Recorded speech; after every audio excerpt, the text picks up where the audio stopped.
E 1 ianuarie și nu e nimic special aici.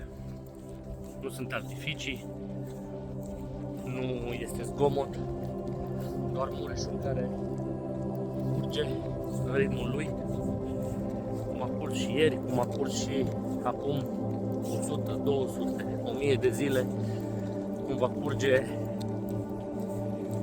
și mâine și mult timp de acum înainte. Am învățat în timp că începuturile adevărate nu vin cu zgomot, nu vin cu aplauze, nu vin cu promisiuni, vin în tăcere.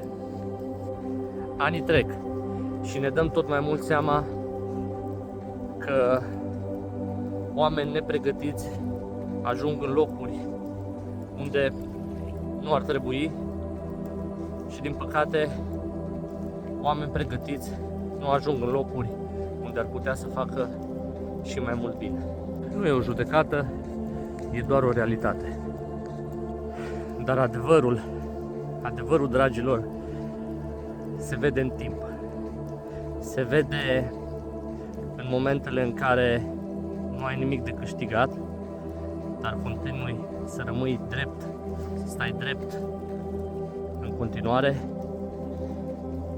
Se vede atunci când vezi lucrurile făcute prost, dar continui să mergi mai departe, să speri și să crezi cu toată ființa ta că lucrurile pot fi făcute mai bine și alegi în continuare să muncești și să nu arăți cu degetul. Am învățat că e mai bine să fii pregătit și să aștepți decât să intri și să ai ocazia să demonstrezi cât ești de slab, să lași în urma ta dezamăgire și confuzie.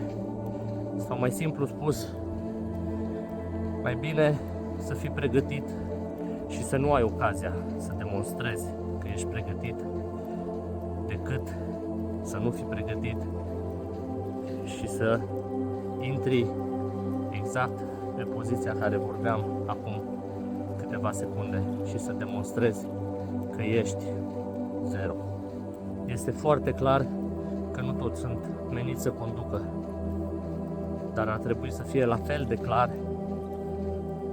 că toți ar trebui să avem demnitate în ceea ce facem.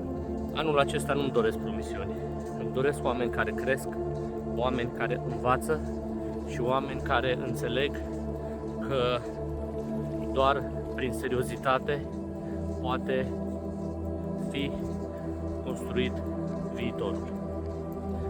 Și poate că rezultatele nu vor veni mâine, poate nici măcar anul acesta, dar trebuie să rămânem răbdători pentru că lucrurile bune vor veni și nu pentru că le cerem, ci pentru că le merităm.